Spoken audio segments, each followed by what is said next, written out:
my favorite recipes is espresso barbecue sauce on baby back ribs. That's from my original cookbook, Dadgum That's Good.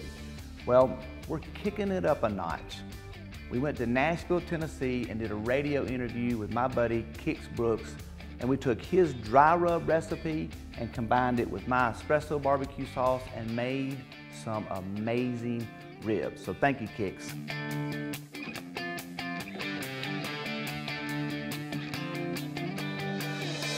So we're gonna get started by making sure that you have your ribs prepared, completely wash your baby back ribs, and always remember to take off that membrane off the back. What that does is give you a more tender rib and allows those ingredients to get into that meat for all the flavor. So now we're gonna combine all of our dry ingredients.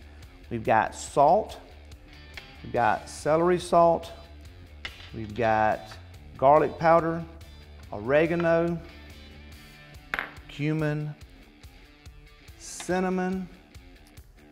We're gonna combine some chili pepper, not chili powder, and some cocoa and cayenne pepper.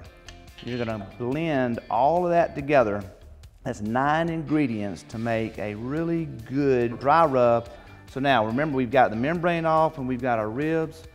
You wanna completely coat both sides of your ribs. And this is gonna create a bark on your rib. You wanna make sure you cover both sides. And we are gonna put the meat side up on the smoker.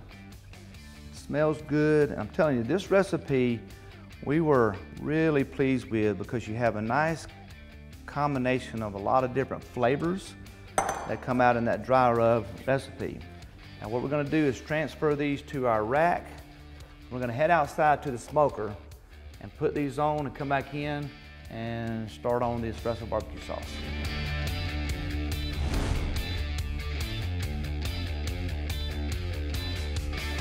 So we're ready to put the ribs onto the smoker. And if you'll notice, we're using Masterbuilt's Thermal Temp XL smoker, which is great because for this recipe, we're gonna set it to 225 degrees and this smoker will maintain perfect temperature for the entire 3 hours without having to adjust at all while we're inside making the barbecue sauce. We've got apple wood chips in the smoker, which gives us a great flavor for pork.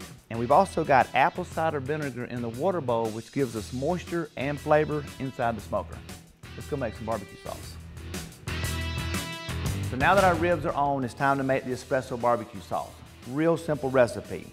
We've got 2 tablespoons of olive oil that's on a low heat, and we're gonna add in 2 tablespoons of minced garlic.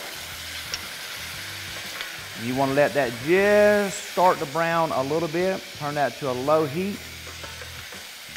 And while that is simmering, love the smell of that garlic. Give that just about 20 or 30 seconds. Then we're gonna add in all the other ingredients, starting with some ketchup.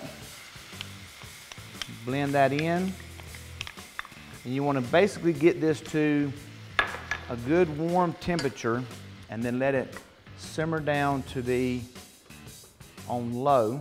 We're gonna add in the honey, ketchup, honey, and now we've got balsamic vinegar, soy sauce. And here's the secret ingredients. We're gonna take a double shot of Starbucks espresso coffee and blend that in. So typically when I make this recipe, I like it so much, I'll do a double batch, one for the rib recipe and the other I'll toss in the fridge. So we brought our ribs in from the smoker, and here's what we're gonna do. We've got our sauce that's been simmering now for about 20 minutes on low. We're gonna take the first slab that's got Kix dry rub recipe on there, and we're gonna cut this slab in half.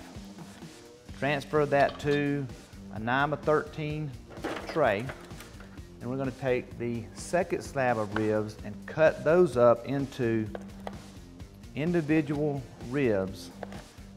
And then we've got 2 other slabs of ribs on there that have the dry seasoning on there. And basically that allows you to serve this recipe up with dry only and with wet and dry combined.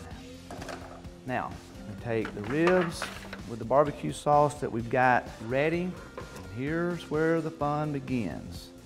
You're gonna completely coat those ribs with that barbecue sauce. Looks so good. All right, so we've got our 2 half slabs done, and now we're gonna sauce the ones that are individually cut, and you wanna completely cover all of those ribs. And again, the reason I use a 9x13 aluminum tray, easy cleanup, just discard the aluminum tray, but you're gonna see that barbecue sauce is gonna get hot in the bottom of this pan. Each individual rib has that barbecue sauce caramelizing and baking to those ribs. So we've got our ribs, the half slab and the cut up ribs completely covered in our espresso barbecue sauce. And again, the reason I use the 9x13 aluminum trays is for easy cleanup, and when your company comes over, this makes serving a breeze. You can spend time, family and friends, recipe's ready to eat. So we're gonna put the ribs back into the smoker for 1 more hour. We've got the sauced ribs going back in, and we've also got the dry ribs that are gonna also cook for 1 more hour. This recipe is a total of 4 hours. Now here's something that's very important. The ribs that we've got in the pan with the barbecue sauce on are gonna be very forgiving. They'll come out juicy while we're baking that barbecue sauce to them the last hour. The dry ribs, if you've got a thinner rib, you may wanna pull them off a little early so that you don't overcook them. So let's give these ribs about another hour. So thanks to my buddy Kix for his dry rub recipe for my ribs mixed with my espresso barbecue sauce. This is made for a dadgum good rib recipe. Hope you enjoy.